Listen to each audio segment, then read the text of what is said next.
So when you think of gaming, what sort of machine comes to mind?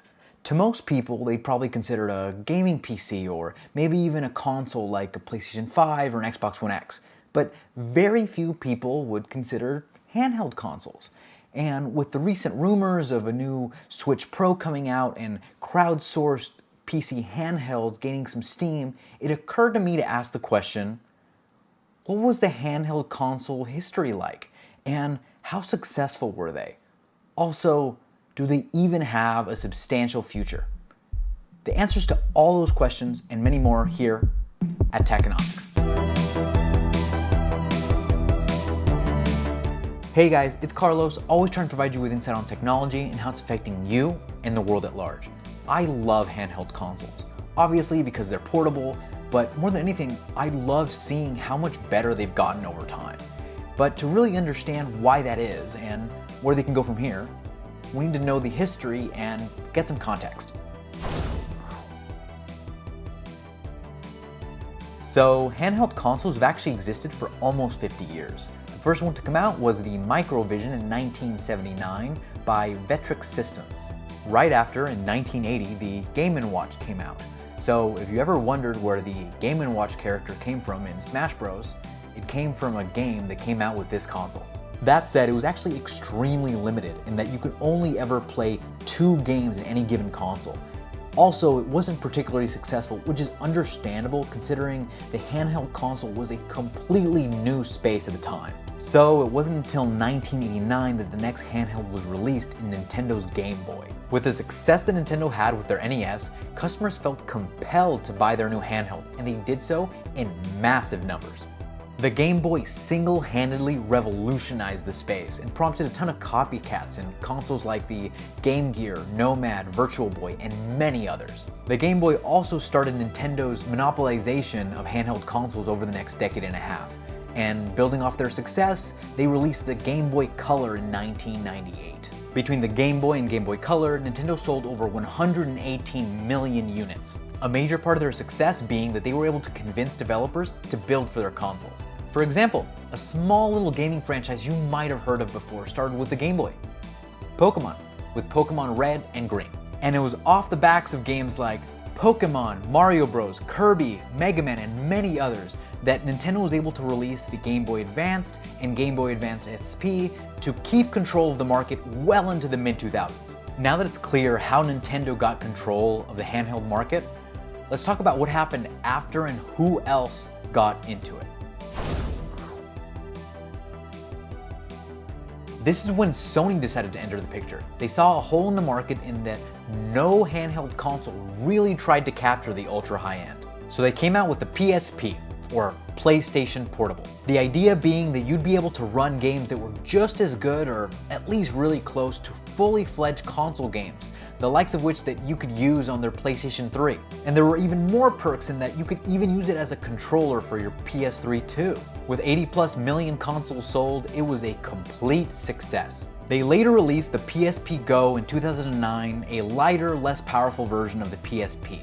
It didn't end up doing very well, so it was discontinued in 2011 to focus on development of future consoles, leading to the PS Vita, which was released later that same year. It was a souped up, more powerful version of the PSP that could run more modern titles. Its sales numbers were dismal though, with a mere 10 to 15 million units sold, which led to it being discontinued in 2019. And with numbers like that, it's no surprise that it doesn't look like we're going to be seeing a replacement anytime soon. But don't think that Nintendo left the market. They actually continued their dominance with the release of the Nintendo DS in 2004. Its great innovation being that it added a second screen and a stylus to have more varied inputs and gameplay. They sold an obscene 154 million units, making it the second best-selling console of all time. It was later revamped in 2011 with a variety of new models in the 3DS, 2DS, and XL versions of both. These had better internals, performance, and some even had 3D functionality. All these revamped versions together sold about 75.9 million units. But then, in 2017, they released the Nintendo Switch, which was a complete reimagining of what the handheld console was supposed to be. And that's because the Switch, as many of you know, is a handheld console that you can actually dock and use stationary on your TV like non-handheld consoles. This in turn led to the Nintendo Switch selling 85 million units as of the time of this recording. It's quite incredible and a little scary that the past 30 years of handheld gaming has been almost completely controlled by one company. But that leads to the question, where does the space go from here, and what does the future hold for us? As I mentioned before, there seem to be pretty credible rumors that a 4K compatible Nintendo Switch replacement is in the works. Given that it's been almost 5 years since the release of the Nintendo Switch, the same amount of time between the Nintendo Switch and the Wii U, the console before the Nintendo Switch, it seems all but certain that the rumors are true, and more than likely that console is going to be released sometime in 2021, if not 2022 at the latest. But frankly, what I find even more exciting is the growing desire for handheld consoles that can play PC games. There seems to be several crowdfunding attempts for these sorts of consoles like the Aya Neo or GPD Win 3. You'll be able to find each of their crowdfunding pages and links in the description below. But I find this extremely exciting because in my opinion, this is a chance to completely revolutionize the handheld gaming space. You can introduce different types of games, you can get new developers, which will also increase the diversity of games. The possibilities are endless. The last thing I have to say about the future is the obvious. Smartphones have taken over the mobile gaming space and have for the past decade. And while there are definitely plenty of opportunities for growth and innovation in the handheld console gaming space, the reality is that, at least as of right now, there's still much more money and resources being poured into smartphone gaming, especially with the backing of giant corporations like Apple, Google, Samsung, and many more, which will unfortunately hamper the growth of the handheld console market. Handheld console gaming is changing, and it has for a while now.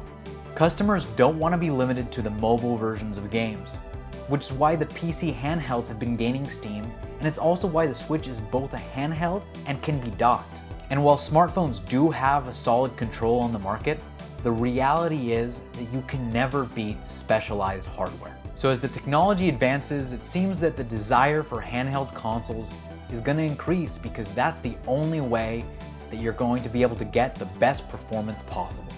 Okay guys, thanks for watching another video. I really appreciate it. Please hit that like button, it really helps. Also, comment down below with your favorite handheld console and why. Again, this is Carlos from Techonomics. Over and out.